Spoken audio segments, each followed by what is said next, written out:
नमस्ते दोस्तों, आप लोग कैसे हैं? उम्मीद करता हूं आप लोग ठीक होंगे। आज मैं आप लोग के लिए प्रश्नावली 1.2 का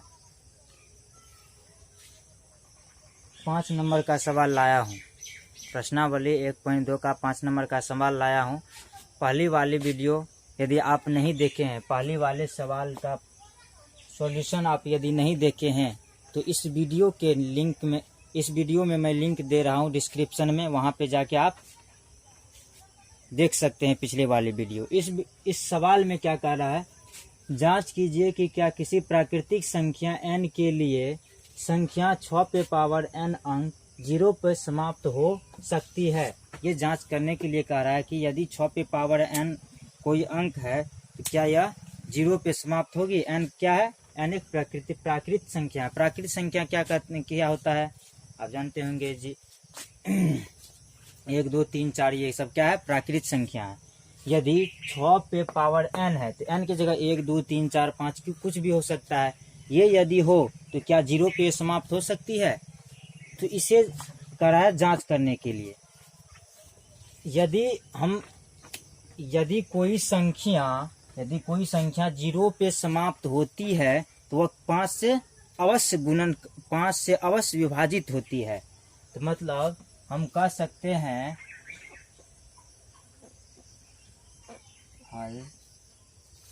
तो क्या होगा,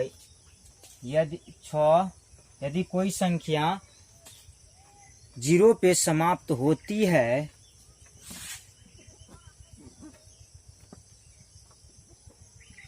यदि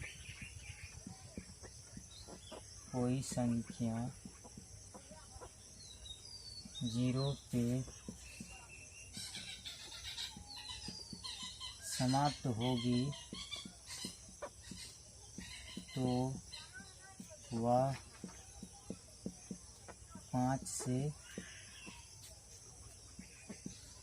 विभाजित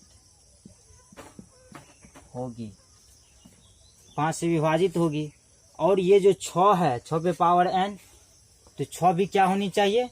6 का एक गुणनखंड 5 होना आवश्यक है। 6 का गुणनखंड 5 भी होना चाहिए।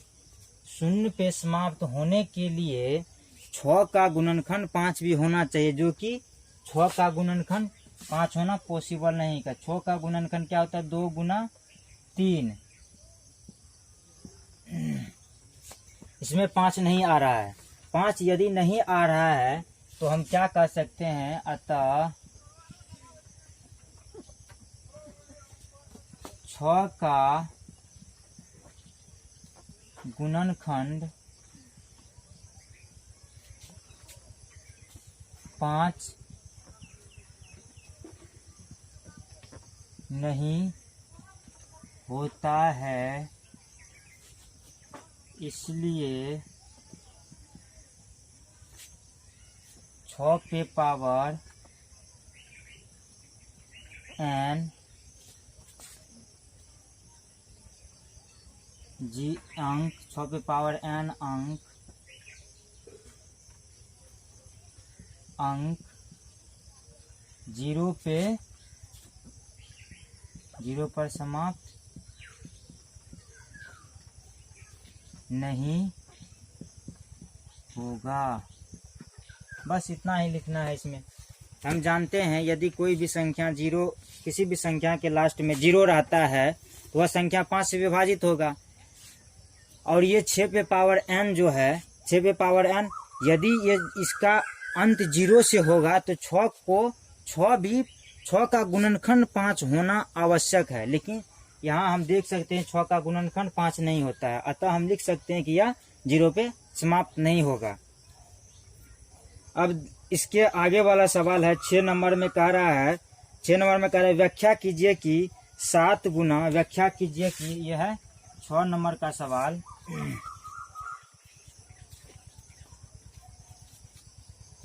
6 नंबर का सवाल में कह रहा है व्याख्या कीजिए कि 7 गुना 11 गुना 13 प्लस 13 और 7 गुना 6 गुना 5 गुना 4 गुना 3 गुना 2 गुना 1 प्लस 5 करा। इसे व्याख्या कीजिए कि यह भाज्य संख्या क्यों है। ये जो संख्या दी हुई है इसके बारे में कह रहा है ये भाज्य संख्या क्यों है, इसे हमें व्याख्या करना है। इसको व्याख्या करना है कि ये भाज्य संख्या क्यों है। सबसे पहले तो मैं आपको बता दूं कि भाज्य संख्या क्या होती है। भाज्य संख्या वो संख्या होती है जो स्वयं और एक के अलावा भी दूसरी संख्या से कट जाती है।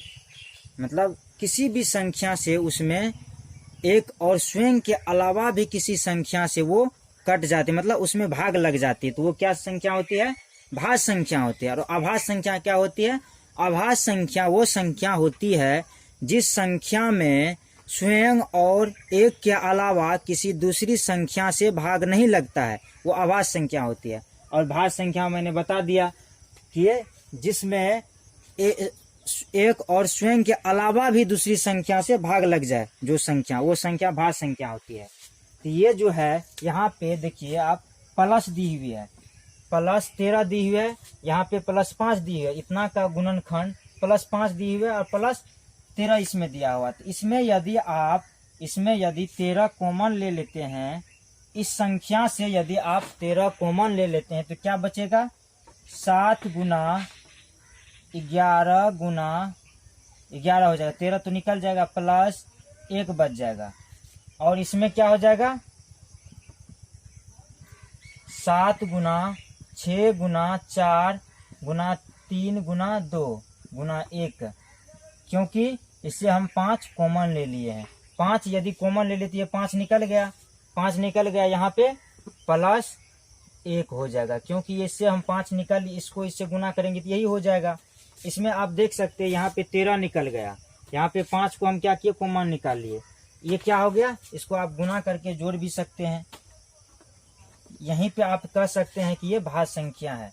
लेकिन आगे और प्रोसेस कर सकते हैं, इसको गुना कर लीजिए आप, 77 जोड़ 1 फिर और 5, इसको आप गुना कीजिए, 2 6 24 गुना 42, 24 गुना 42 कितना हो जाएगा, 8 16 84 8 0 1008 1008 जोड़ 1 ये हो गया। अब इसको यदि आप जोड़ लीजिए 78 और 5 गुना 109 हो जाती है, क्या हो जाएगा, ये क्या है, भाज्य संख्या है। इसको आप गुना करके भी लिख सकते हैं, इसको भी गुना करके लिख सकते हैं, तो ये क्या हो जाएगी, इसको गुना करके आप लिख लीजिए, ये भाज्य संख्या हो जाएगी, ये भी भाज्य संख्या हो जाएगी। अतः हम कह सकते हैं, अतः यह भाज्य संख्या है। क्या है, भाज्य संख्या है।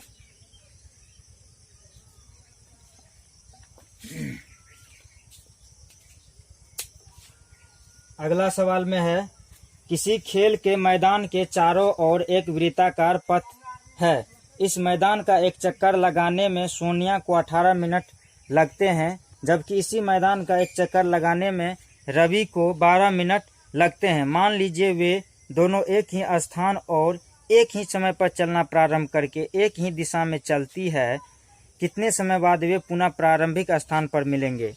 इसमें क्या कर रहा है, आप अच्छी तरीका से इस सवाल को पढ़िए।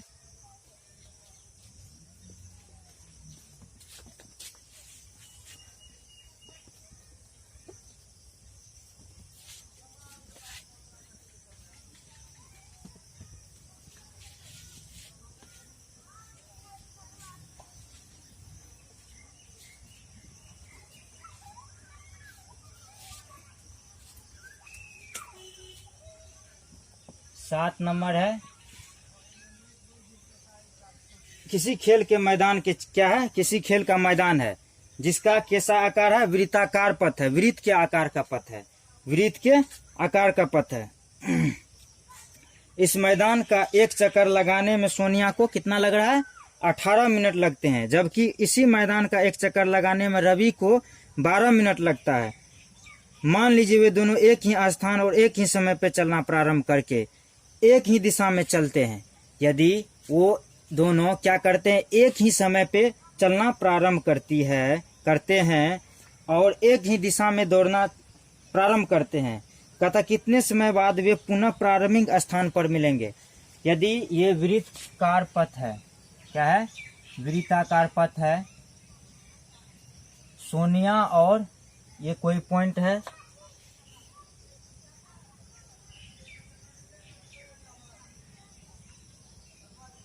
सोनिया और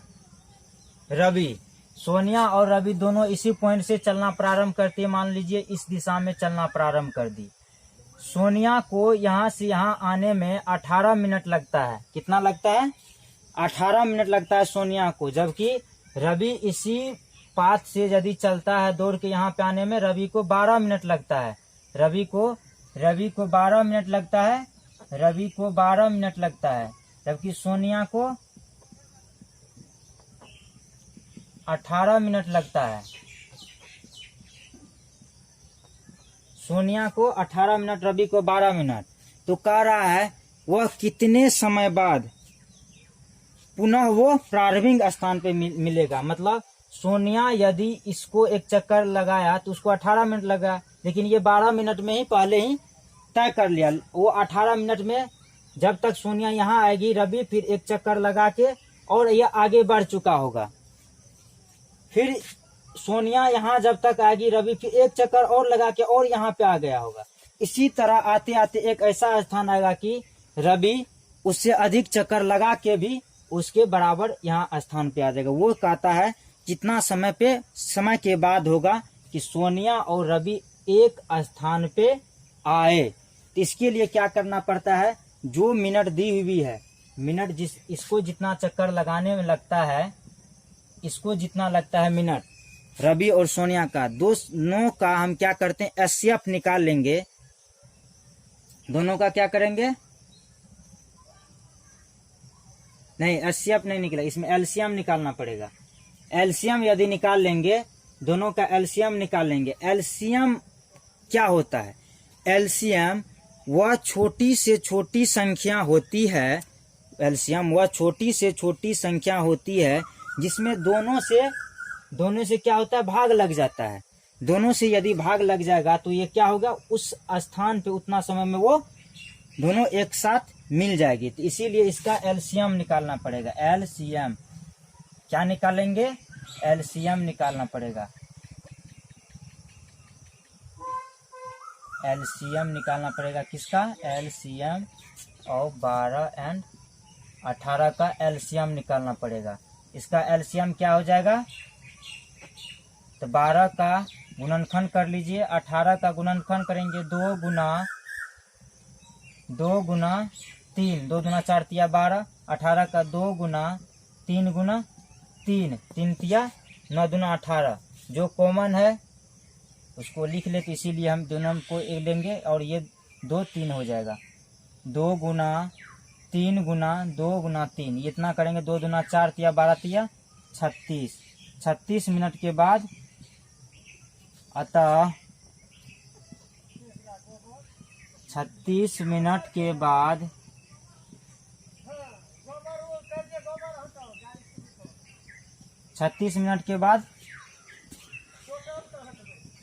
दोनों एक स्थान पर मिलेंगे।